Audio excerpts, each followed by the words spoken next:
In a world where even the smallest disagreements can lead to arguments, violence, and even death, two brothers tackle the difficult subjects.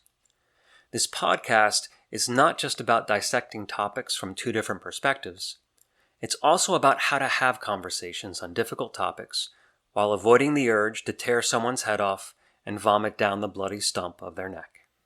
Cryptocurrency. Yep. So it was pointed out to me that not everyone is familiar and aware of what it is and how it works. So I'll start off with a little description, and feel free to add as based on your understanding of things. It's a way of processing, transacting, and recording payments between people. And it is its own currency, so that people will make transactions, and then they can convert those transactions into whatever their native currency might be. The reason why it's, I guess, different than the normal currency is that it's recorded. Everybody records it. There's a ledger, they call it, that where all transactions are recorded. So it's always known. You can always look back to see all the transactions that happen. And the reason why that's important is because of fraud. If I were to buy something from you, I would hand you some cash, and we know that the transaction happened because I no longer have the cash, you have the cash. And when there's a check that's written, which is basically an IOU, there can be disputes. Someone can claim that was fraudulently written, or I can claim it wasn't I that wrote it and someone else took it, or you can claim you never received it. And so it starts to get a little more complicated. And the cryptocurrency records all those things. And I guess that's kind of it's a very primitive description of it. Is there anything that you would add to any of that? I guess the technology, I think itself is called blockchain. Yep. So it doesn't have to be currency, but yeah, I think everybody who's participating in this blockchain or in the cryptocurrency, every transaction is written to everybody's ledger. And if there's a transaction in cryptocurrency, then I think one of the things that has me a little bit nervous about it is there's a level of technical ability and knowledge that's needed in order to make it work. Because, for example, if you and I were to exchange Bitcoin, then there's certain keys. Then I send some cryptocurrency to you. You accept it by means of inputting a unique key that's unique to you, which I would think would be much more extensive than just a regular password. But if somebody in some way were to get a hold of your key, could then you be robbed in some way? If it could be somehow deciphered, or somebody could figure out what it was, either by brute force, technologically speaking, or in some other way, then could you be robbed in that way? I think and if you forgot the key, which I have heard of happening, then you might lose all that money, so it's there is some risk there in that regard. But yeah, I think it's blockchain, where I think you gave a pretty good description, where we're transacting things back and forth by means of these keys that encrypt the information, so that we can ensure that it's passed to the right person, and that they have the right key to be able to accept it. And then each transaction is written in ledgers of everybody, so we can all look back and see all the things that happen. It's not like, well, he gave me $500. No, I didn't. You need a receipt or something like that written down.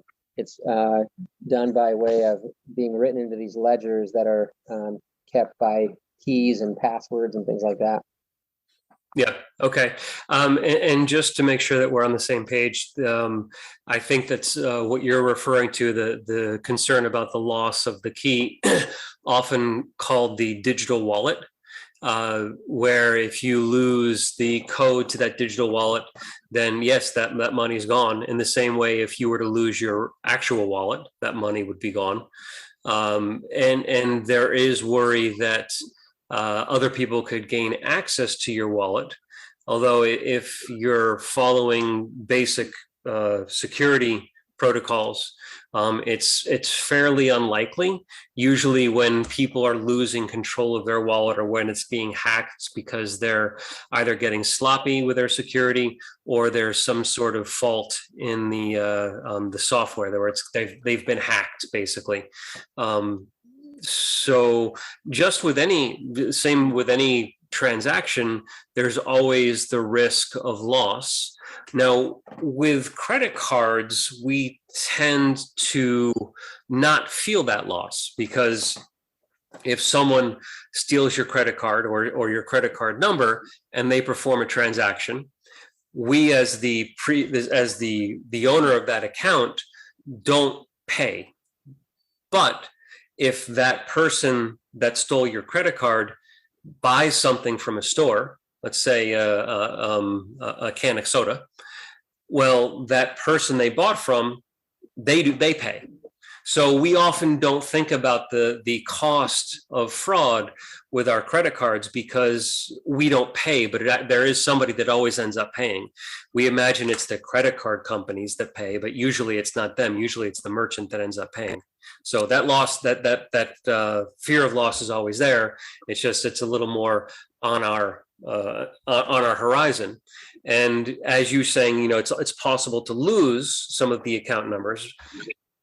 And I think that's accurate, but I also think that this is more of because it's a newer technology, it's one that we need to adjust to. If I recollect back into my earlier days, remember the first time writing a check, just really not sure which information goes on which line and how to make it a real check and a valid check. And there's all these things that you learn. And then after doing it a few times, you kind of get the handle on it, like riding a bicycle, and then you're very comfortable writing checks. And so I think the same thing will happen with blockchains if they actually make it into the common parlance or the everyone else's sphere. Yeah. I mean, yeah, that's true. It'll be interesting to see how it plays out. Like I wouldn't want, Gordon, our stepfather, or one of our parents to have access to cryptocurrency, because I think there's a good chance they lose it. So yeah, it would just have to be somebody that has some technical ability and knowledge so that they don't lose it. Absolutely. Yeah. And so I think there's two reasons why it's a popular topic these days. And one of them is investing. A lot of people are looking at it as an investment. And this one's particularly interesting because normally when you are investing in a currency, what you're really doing is investing in the economy on which that currency is based. So if you were going out and buying the Russian rubles, because you believe that the ruble is going to increase in strength relative to other currencies. But with the cryptocurrency, of course, it's not tied to any sort of economy. And so when the cryptocurrency, any of the cryptocurrencies go up or go down, it's because the interest in them, the demand in them has gone up and down, not because they're particularly valuable or robust or useful in the economy. So it's a little bit different. I don't know what your experience has been with investing in cryptocurrencies, if any. I've only had friends that do it. I definitely stay away from that. I don't even invest in individual stocks. I think it's just too risky. And I'm with you. I mean, you look at the underlying strength of a particular economy if you're going to invest in rubles or lira or something else as compared to other places. But even that seems so risky. I mean, if there were some event that you weren't aware of that was going to happen, like Donald Trump getting elected, or inflation happening, or all these different types of things, you have to be better than all those other people investing in those types of things, better at predicting what's actually going to happen in order to do well. Yeah, cryptocurrency, to my understanding, essentially in the long run, people say they're making a long-term investment because they say, well, this current cryptocurrency is the currency of the future. So if I get in now, it's going to be great for me. But honestly, there's so many cryptocurrencies available. We don't know what the regulatory structure is going to look like from our government or others. We don't know which one will be chosen or which ones will be chosen. It's likely not going to be Bitcoin, but Bitcoin is just increasing in value just at an incredible rate. And it's like you said, it's because people are just expecting, they're just seeing the value go up, so they want to be a part of it. And so they're not investing in some intrinsic value or, even with some knowledge of what the economy of that particular currency is going to do in the future. They're just hoping that other people are going to want more of it and continue to want more of it and continue to buy more of it in spite of the prices going up. So then they're hoping that the price of their, of the product that they bought goes up because other people keep demanding it. But yeah, I would say there's not, with stocks and even with foreign exchange, with arbitrage, that type of thing of buying different currencies and playing them off against each other, you have at least a methodology for being able to predict what's going to happen. But your only methodology for Bitcoin and other cryptocurrencies is the hope that other people continue to want more and more of it in spite of the price going up higher and higher. So it's a very risky investment, and you don't have there's not really a good way of knowing what's going to happen to the future value of that particular cryptocurrency. Yeah, I'm reminded of the saying of Warren Buffett, a well-respected investor, and he said that when everyone else is greedy, be fearful, and when everyone else is fearful, that's when you should be greedy. And it really does speak well to when these bubbles do happen, is that when you start hearing about some great investments among the general population, it's usually a good indicator that there's a bubble. And we've gone past the point of the bubble in the cryptocurrency. We're now at the point of the bubble bursting, and there's a lot of people that are feeling the pain of that. And as you were talking about a moment ago, rather than picking an individual stock to invest in, investing in a group of stocks is always a little bit safer, because like you said, you never know which one of the currencies or which one of the stocks is going to end up on top. And so if you were to say, well, take that argument and apply it to currencies, we should be buying them. Well, yeah, but which one? I mean, there's hundreds, there may be thousands of these cryptocurrencies that are out there. You have the very well-known ones, like Bitcoin, and Ethereum seems like a pretty safe bet. But again, who knows? There's a lot of these stocks. It's very similar to the tech stocks back in 1999 when everyone was buying them because they were tech. They had a .com at the end of their name, and they think, well, it's the internet's the thing. It's where everybody's going, and so it's going to be big. It can't not be big, and so I should go ahead and buy these stocks because it's going to be valuable. And but some of them did. And if you bought Amazon back then, well, you're doing pretty well right now. But a lot of them didn't. Toys.com. I don't even know if they are a website right now, but I know that was one of the big ones back in 1999. So trying to pick the right cryptocurrency, it's a roll of the dice, except your dice is 1,000 sides instead of 6. Mm-hmm. Yeah.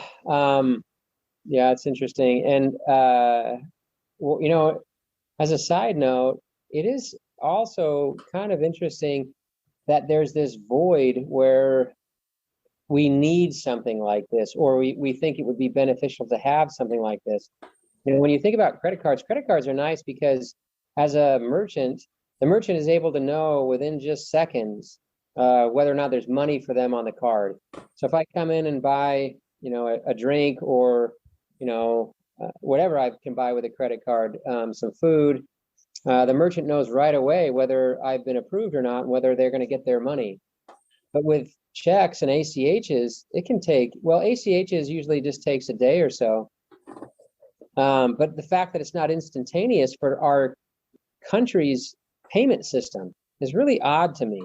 Yeah. But the Federal Reserve or whoever is in charge of it has taken so long to set up a system that we can tell immediately whether there's money there or not. At times I would receive a check from a customer, and I sometimes wouldn't know for 5 days to a week whether or not that check was good or not. And so you felt nervous. You could get kind of a good idea, like, I mean, the problem would be if you get some small bank that doesn't update their information very quickly, and somebody wrote a check off of that small bank, and then we could even check the bank account. Maybe there's $500 in it. My check's only for 100, but in the next day or two, by the time my check, I deposit my check, and then it goes through my banking system to their banking system. There might have been 10 other checks that cleared on that bank account, so then there's no money there for me. And so the fact that in our country, which is supposed to be, one of the most technologically advanced and one of the most financially savvy or most financially advanced countries in the world, that we have had such a terrible banking system for so long. I mean, terrible is probably too strong of a word, but there are some weaknesses in it that are pretty interesting. I mean, even in ACH, which, that's an acronym for Automated Clearinghouse, which is essentially sending money from one bank account to another. It takes time. If I was sending ACHs or pulling ACHs from some of our customers at one of my previous jobs, it would take a day for that stuff to process, which is slower than even, I don't understand how PayPal and Venmo, that they work, because that seems to be instantaneous as well. But the banking system, for some reason, has really lagged behind. So these other payment processing systems have found a need that they're starting to at least promise that they're going to fulfill. Let's see if they actually do. But Venmo is great, and that somehow is free for most transactions, unless you're talking about business transactions.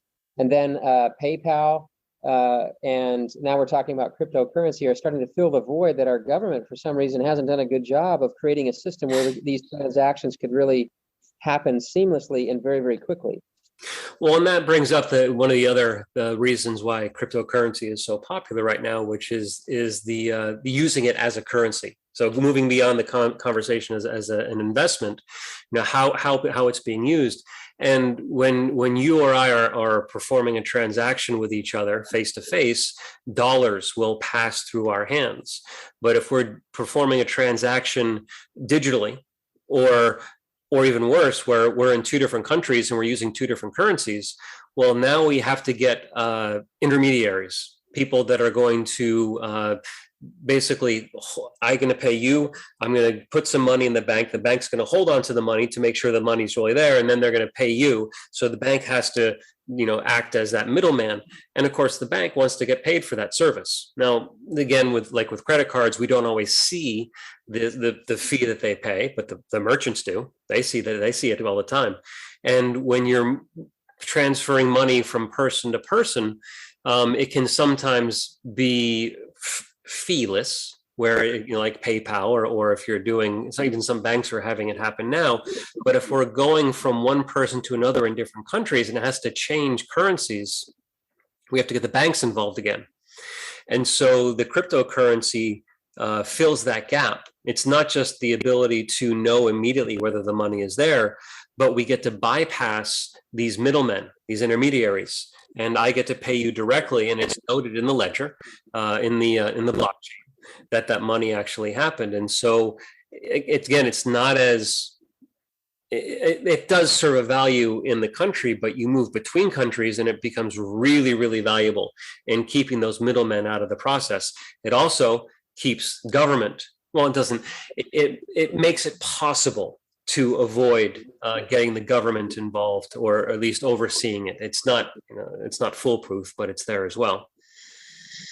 Yeah, it'll be interesting to see what role government takes, if there's some way to bypass it and just say, hey, we don't need that anymore. And if they said, well, we want to regulate it, we just say, well, we'll just create a different currency or something like that. Because, with credit cards, we seem to be losing some of the anonymity that we've had in the past. And I don't know if that will continue with blockchain, because it's going to be a whole new set of laws and regulations where we're going to have to decide whether we let government look in on that stuff and tell us, can they look at how much we're spending and what we're doing with our money and those different types of things? Because I think there's been a lot of criminal activity with cryptocurrency to date, because it is kind of a hidden methodology to be able to transact. Yeah, we'll see what happens. That's been and regulate, and then take their tax from it, I'm guessing, is what they're going to want to do. Yeah, they'll try and act like the altruist and say, well, really what they're trying to do is avoid people performing illegal transactions, buying drugs, buying guns, whatever else.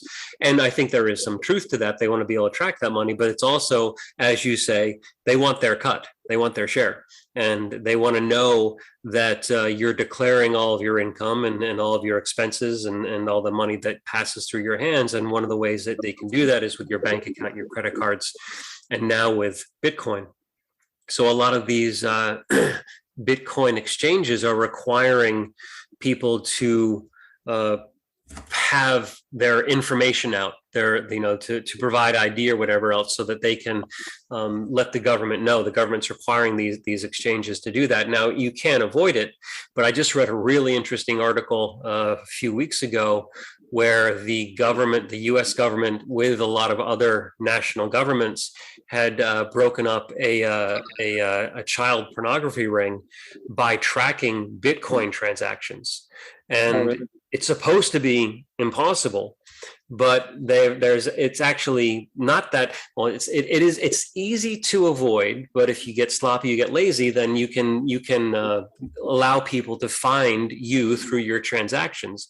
Because once you identify your wallet, your place where you hold your money, once they are able to link that wallet to that individual, that hash, that code that they use to identify that wallet, they can just look for that code and see what money comes in, what money goes out, and start to follow that money to different people. And eventually they can start to figure out who you are. So, it's looked like a way to avoid government oversight, but it's getting a little more difficult to be used in that way. It's still possible, but not as easy as people imagined it would be. So yeah, government oversight will most likely get involved, and it also then will legitimize some of these smaller cryptocurrencies, make people a little more comfortable to use them if they believe that the government is ensuring in some way that there is some sort of oversight, I guess. Yeah, that's a good point. Kind of as an aside on this one, I talked before about the fact that there has seemed to be a need that hasn't been fulfilled very well for transacting, things. And it takes a while to get ACHs done. It takes a while to get checks processed. Credit cards kind of stepped into that gap. But another one that's interesting is the credit cards. If you look at the credit card industry, there's basically the big four, Discover, MasterCard, Visa, and American Express. And they charge, and when we, as before, whenever a customer, you were talking about how it kind of falls to merchants. I think sometimes the issuing bank does get charged some of those amounts if there's been fraud, but probably oftentimes merchants as well. But aside from that, you have these big four credit card companies that are making really good money off of people. And one of the reasons why they're not so worried about fraud and they're so quick to forgive us of the fraud is because they do make so much money. And, the credit card industry, the way that it works, in my basic understanding of it, if you're a merchant, you get a credit card processor, and they give you the ability to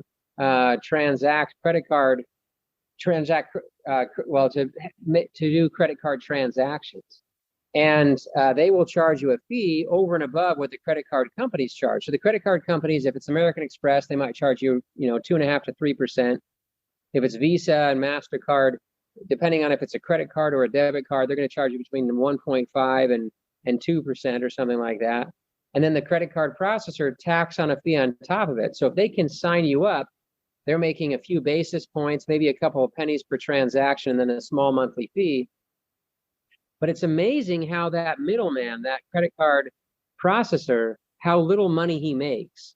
And I've done this a number of different times when I worked for companies that processed large numbers and large amounts of credit card transactions, where you can pit them against each other and say, hey, this guy's going to give me 4 basis points. Will you give me 3? This guy's going to charge me 5 cents. Will you charge me 2?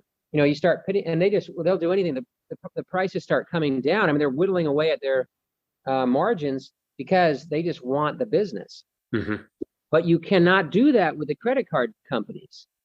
You can't go to Visa and be like, hey, I'm not gonna, I'm going to use somebody else. Like, you only have 4 options, and customers want the ability to take all 4 of those options. There's this oligopoly of 4 credit card companies that, for some reason, has a stranglehold on the whole credit card transaction industry. Now, Brian, I have a prediction for you. I'm guessing there's some sort of regulation that's, I mean, why is it that there are only 4 credit card companies that are doing this? Oh, yeah. So it'd be interesting to find out why. That would be something maybe we could look at, research on our own time and try to figure out what's going on, because you typically, yeah, you see the credit card processors, we have competition has really taken away almost all the I mean, they're still making money, but they're making it in really small amounts. And they're like, if you push them very hard, they will cave, especially if you have any sort of volume in your transactions, because a lot of people will want you. If you have over $1 million a year, or if you have even more than that, then you're going to have all kinds of phone calls coming in.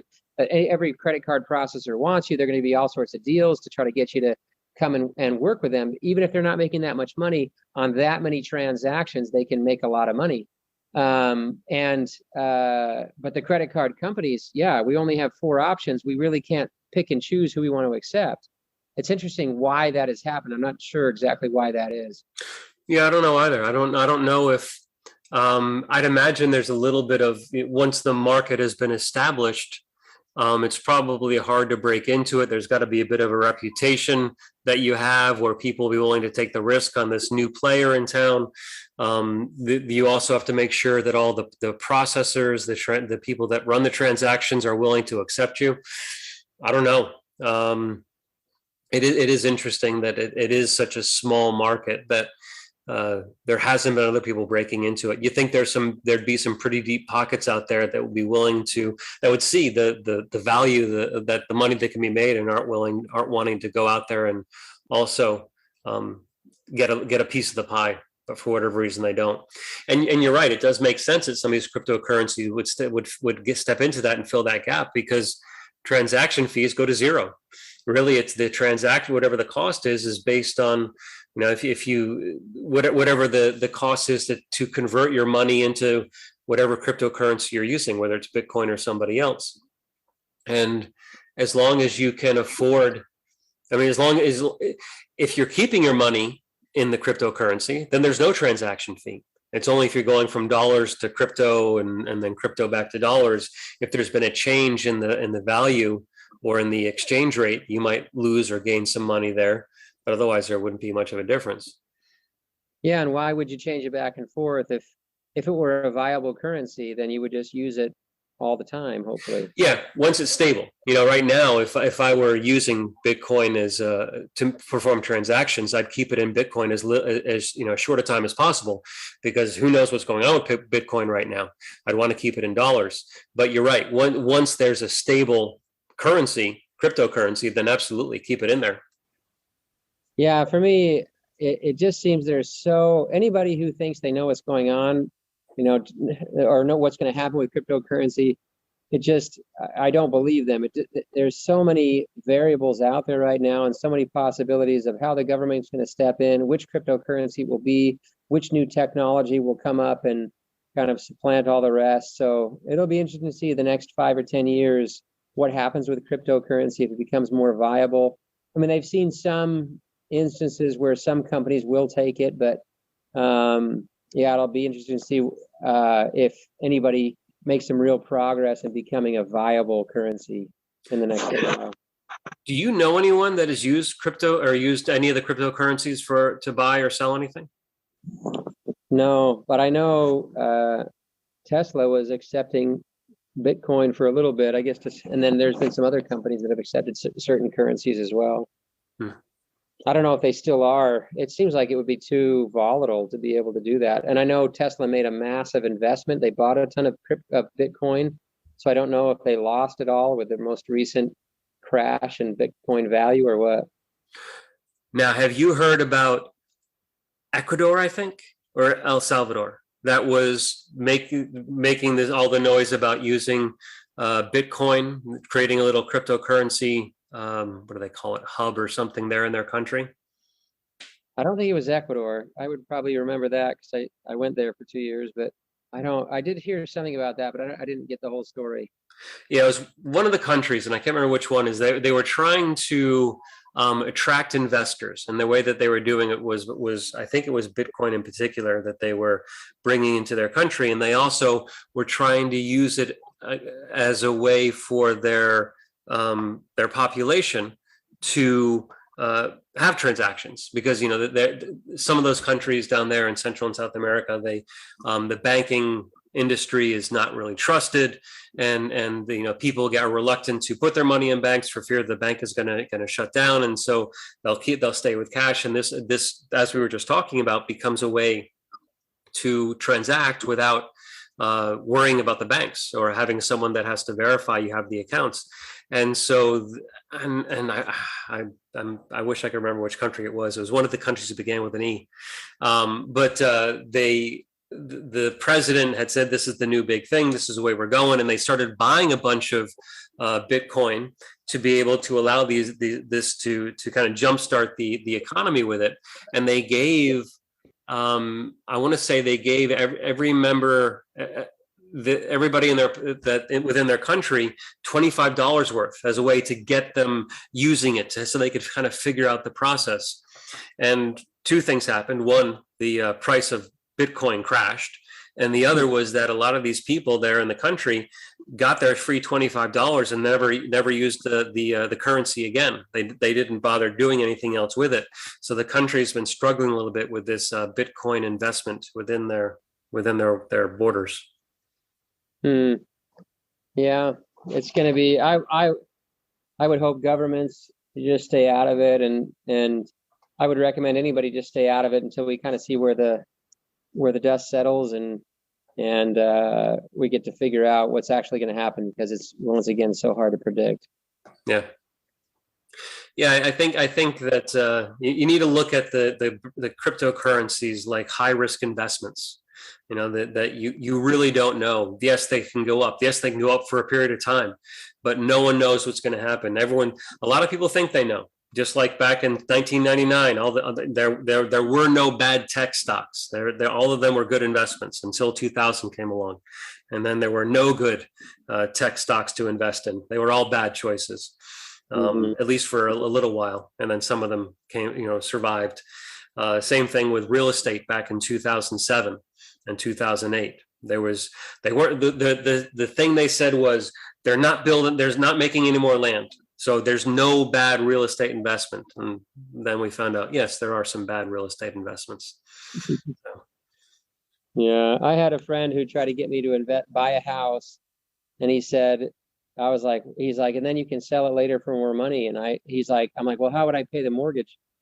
He's like, oh, you just refinance every once in a while, and then you pull some money out, and then you can pay.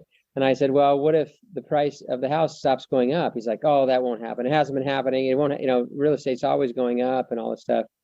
And what's funny is, even as risk averse as I am, I considered it at the time.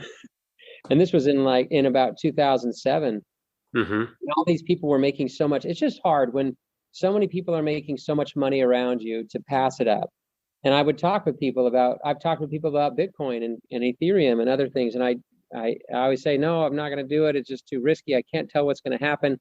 If I can't predict it with, being able to look at, sure, nothing is certain. Any investment isn't certain, but at least if you're value investing in stocks, you can look at the quality of their financials, the quality of their management team, and you can get a pretty good picture of what's going to happen.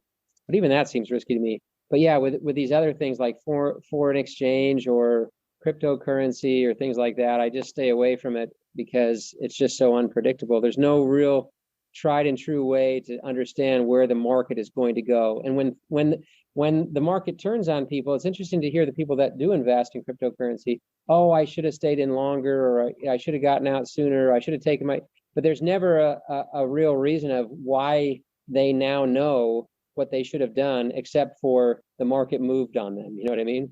If Absolutely. They lost money, well, I should have sold out. I had taken my winnings. If the market goes back up and they did sell out, well, I should have held on to it, because now I'd have more money. But why? why do you think that? It's only because the market has now moved and you're looking back and hindsight is 2020. It's just difficult to predict what's going to happen with those currencies.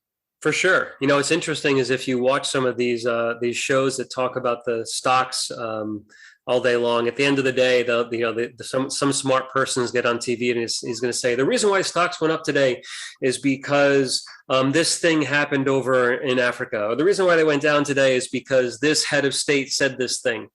But they don't know that's the reason why. They haven't gone and called a bunch of hedge fund managers and a bunch of portfolio analysts and said, why is it that you made the investment, or why you did what you did? They're just guessing. There was this event that happened. They're looking for a reason why the movement occurred, and they create a link between the event and the movement. But it's a guess. And so when you talk about the cryptocurrencies, the same thing is going to happen. You can look back and say, oh, it went up because of this, it went down because of that. But even then, it's still a guess. No one has any idea. Mm-hmm. Well, we covered it. We filled the time pretty much. So it's nice to get away from some of the more volatile topics. Kind of keep the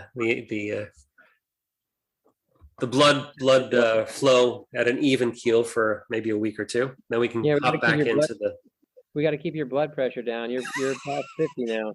That's right. I'm getting older. I got to watch these things. I'm eating my bran every day. Good. All right, Colin, I'll talk to you later. Okay, Brian. We'll see you. Bye. We hope you learned something in this episode of Brother versus Brother, a podcast about difficult conversations. We also hope that you enjoyed it enough to subscribe to the podcast. You can help us by spreading the word. Share this episode on your favorite social media so that others will have an opportunity to experience it as well. You can also support us by donating through Patreon. This information and more can be found on our website, broconvo.com, and on our various social media accounts. Thank you.